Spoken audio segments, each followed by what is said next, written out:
Greetings 263 chat. I would like to say thank you very much for giving me this platform to officially announce my intent to stand in Ward 18 as an independent councillor for the harmonized elections in the next couple of months. Date still to be announced. Many of you might be aware that I did stand in the primaries, and due to irregularities which I observed, I felt the outcome was not the will of the people. And this was not me alone. There is a petition that has been signed by almost another 10 candidates with them requesting a rerun. But that having been said, this is a very dynamic time in Zimbabwe. I think for me to wait for an outcome of a rerun would not do me justice regards to trying to campaign to gain the vote of the ward itself, because time is moving and I need to put the message across, because my intent is to play a role in making Harare the sunshine city that it was before. And I'm quite convinced for that to be achieved, we have to start off with Borodale, which we all know in general is the high net worth ward of the country, probably the wealthiest ward of the country. My conviction is simple. Zimbabwe can't develop if Harare doesn't develop. And I'm quite convinced that with the move which the president has taken of making Zimbabwe open for business, the reality is that if he is able to convince investors to come into the country, the first place they're going to land in is Harare. So it's absolutely critical that the residents of Harare buy in to the open for business mantra. And for that to be achieved, we need to make sure that we try to clean up and make this country attractive for business.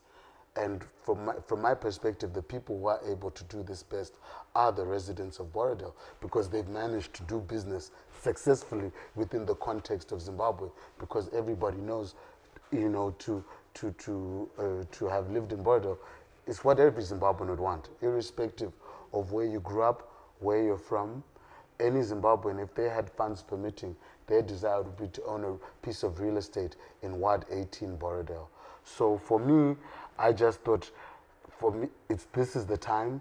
I'm inspired by what is going on. From years gone by, it's been said by the mayor himself that there's been a limitation with regards to skills and qualifications that have been sitting in council. That's not going to be the case this time. I've had an opportunity to look at the candidates POVO are putting forward.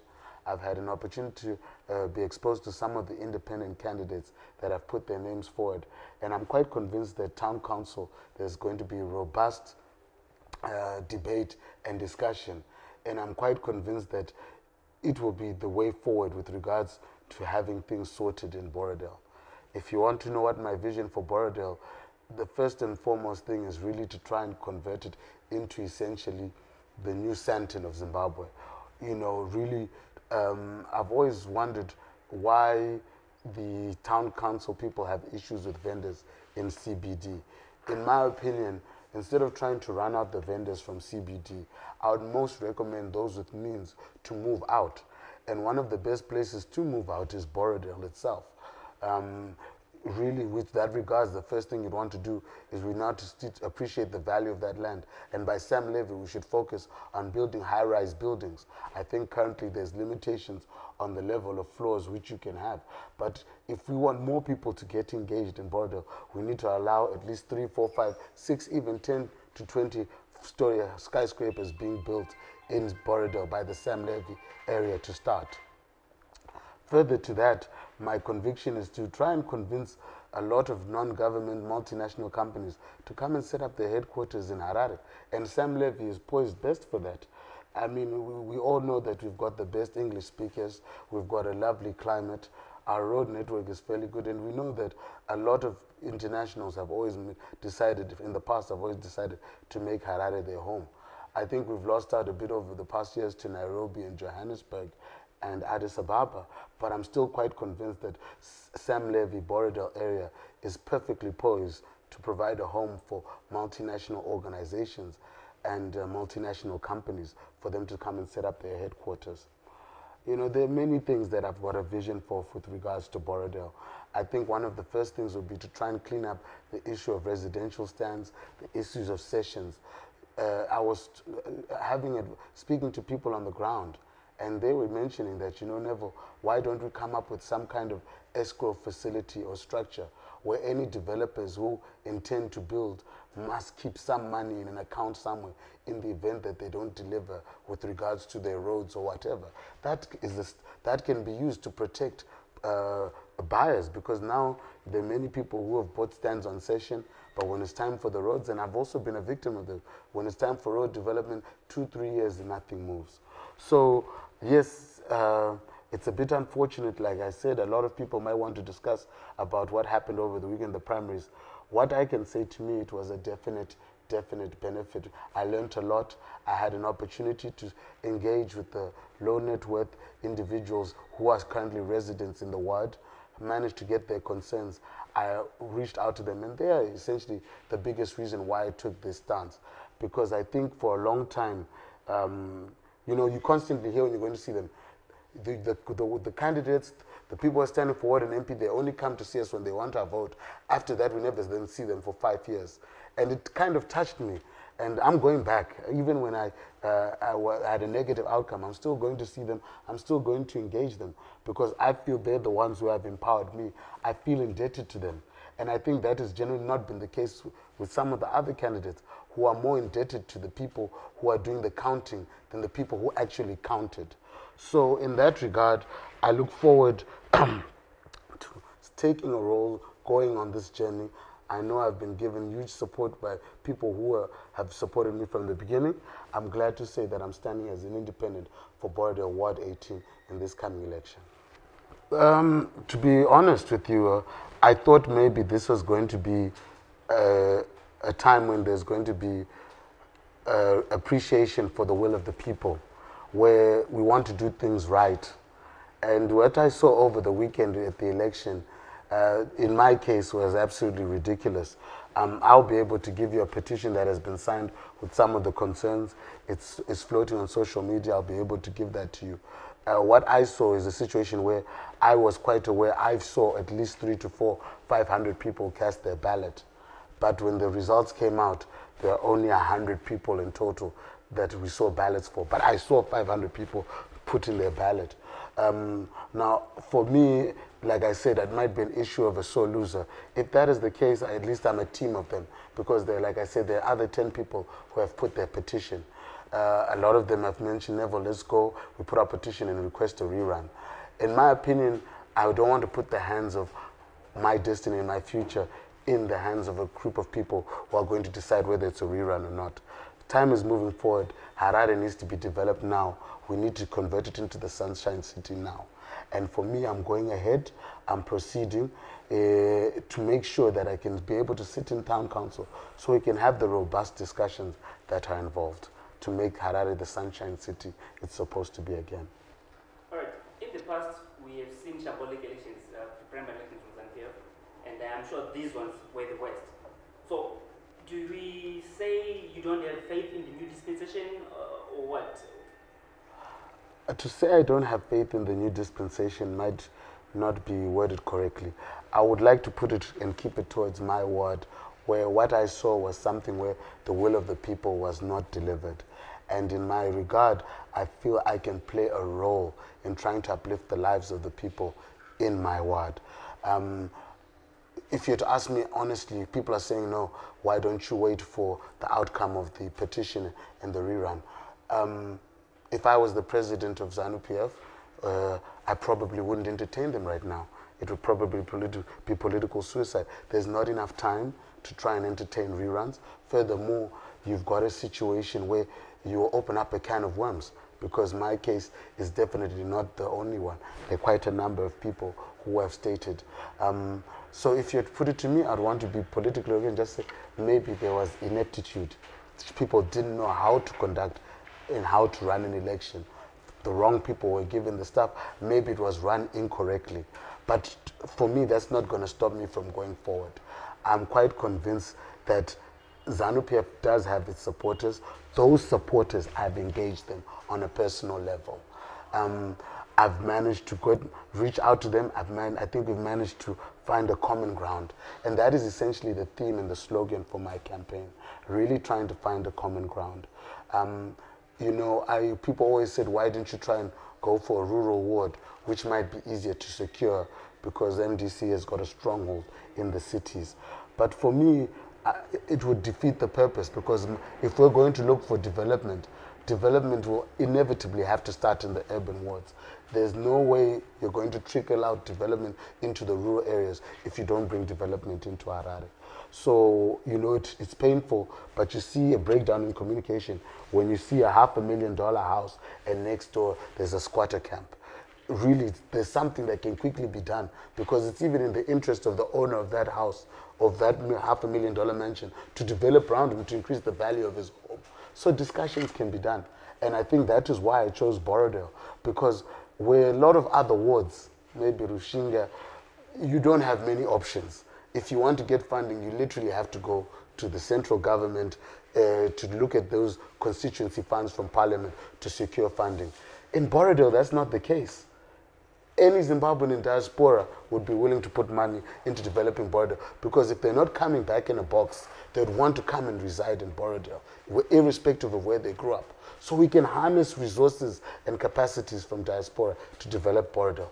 Multinational companies would be very keen to make Borrowdale an upmarket area so they can reside and set up their headquarters there. So besides the central government putting in money to try and resuscitate Borrowdale, there's so many people in their individual capacity who are able to do that.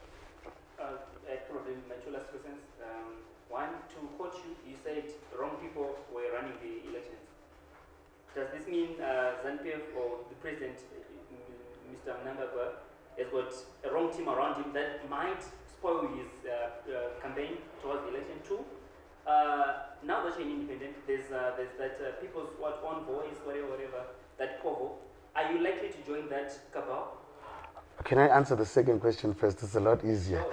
The second question versus Povo. I think last time I checked, they had brought about Kelvin Motsi to stand in Ward 18. So out of respect for the Povo, I think the intention was not to cause any fights. So I'll give them their space. But I'm in close contact with a lot of the members. I speak to them. They're inspired. They know what my capacity is.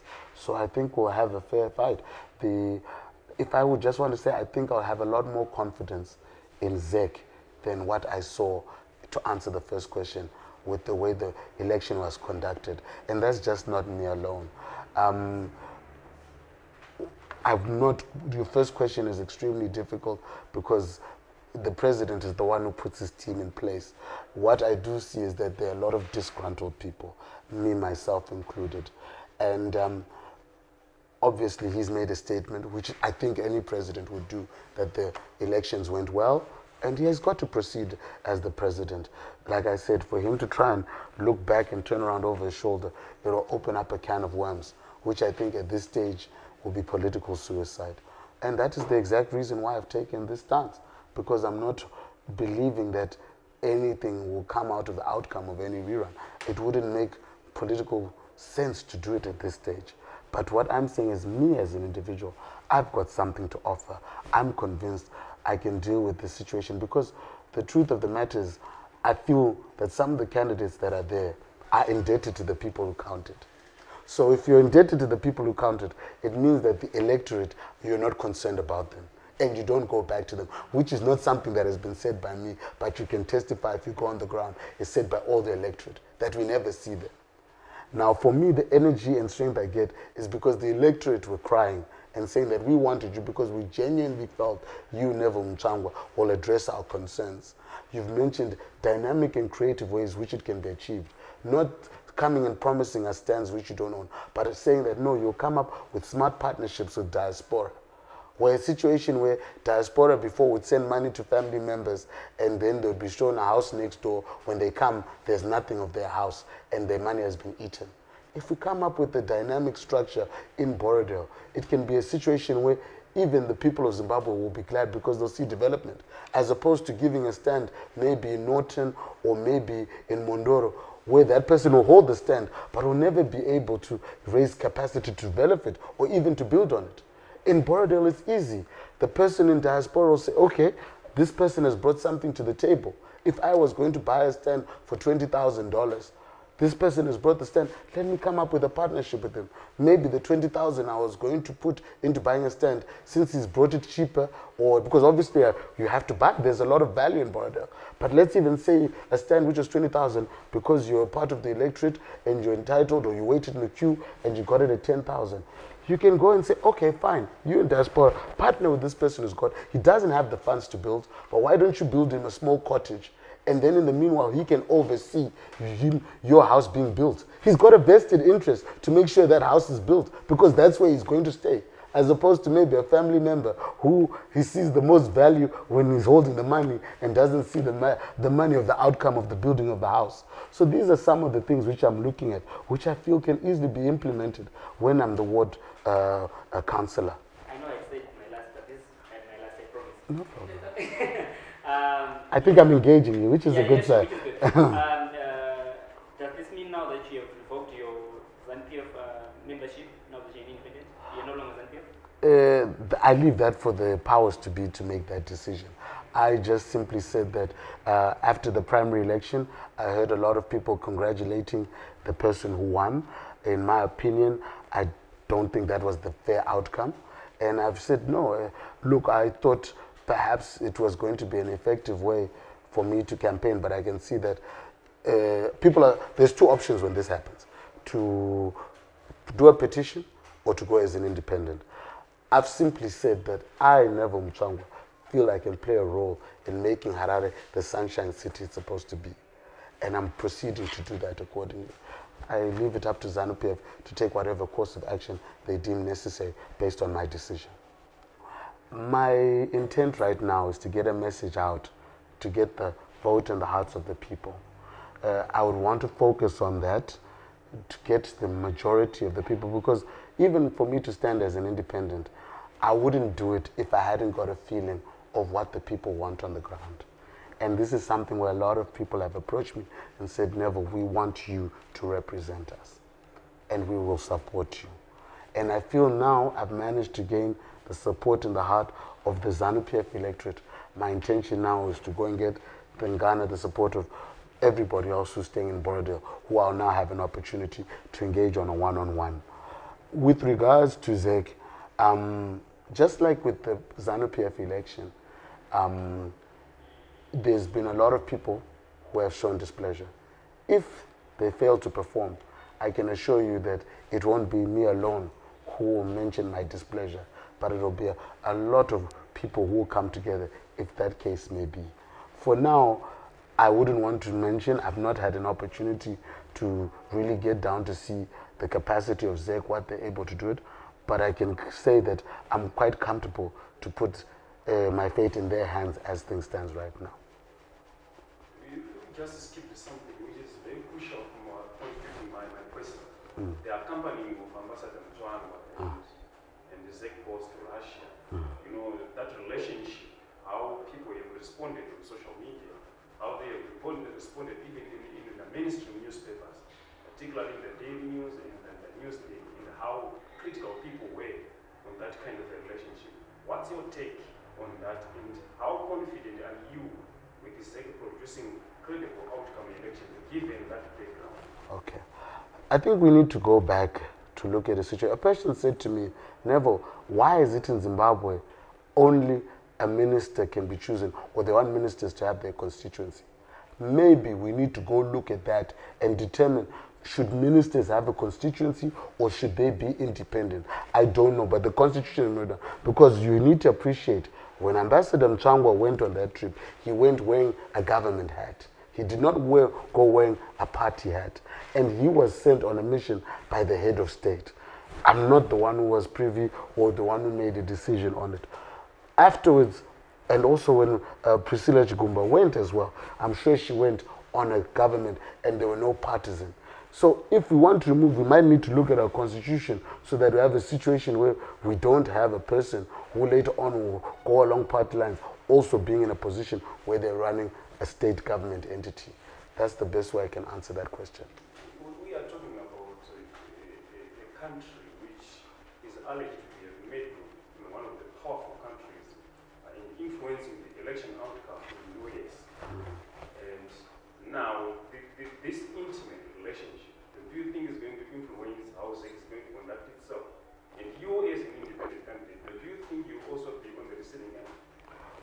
Well, look, last time I checked, monitors are going to come from all countries. I don't think they're going to come from Russia alone. So the idea is to open up as much possible to as many monitors as possible, election monitors as possible from every country. And I'm told even the Western countries are going to be sending their monitors as well. Why don't we leave it to them to determine whether there will be a credible election or not?